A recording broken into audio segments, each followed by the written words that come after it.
Describe him to me. And Muslims, look at the description of your Rasul. And for some, this would be the first time you hear what your Prophet looked like. I saw a man of striking appearance. ظاهر الوضاء أبلج الوجه, radiant face, حسن الخلق, beautifully created. لم تعبه الثجلة, his belly wasn't protruding. ولم تزر به السعلة, nor was his head disproportionate and small. وسيم قسيم, proportionate and delicate, finely made, a specimen of a creation. في عينيه دعج, in his eyes there was a contrast. The dark was immensely dark, the white was excessively white. وفي أشفاره وطف, and his eyelashes were long. وفي صوته صهل, and in his voice was a natural echo. وفي عنقه سطع, and his neck was elegantly long. وفي لحيته كثاثة, his beard was full and thick. أزج أقرن, his eyebrows were arched, but they were not joined, it was separated. In summit, فعليه الوقار, when he was silent, dignity covered him. وإن تكلم سماه وعلاه البهاء, and when he spoke, it was audible and clear, almost commanding and overtaking.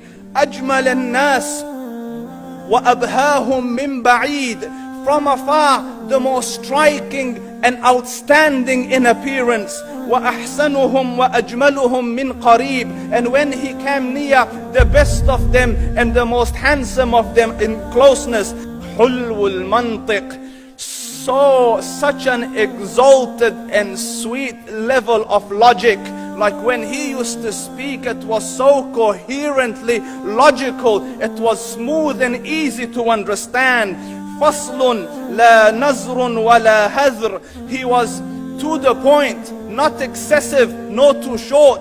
كأن منطقه خرزات نظم يتحدرن, his logic, his utterances, his words were like jewels coming out of a necklace, calculated, polished, one after the other, it would flow magically. ربعة, he was medium in height.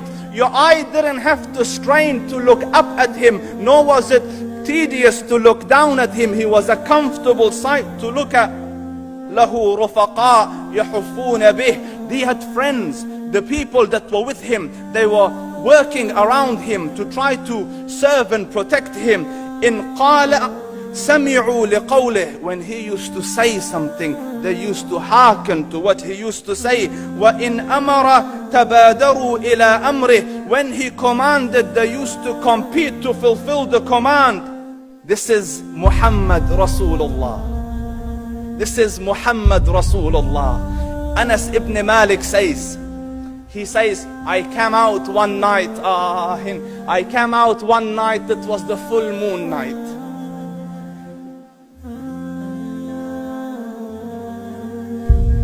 And I looked at the moon, and in the desert, understand, the moon is an awesome sight. It is smooth, it is radiant, it is clear, it is gentle compared to the scorching sun at which they are used to.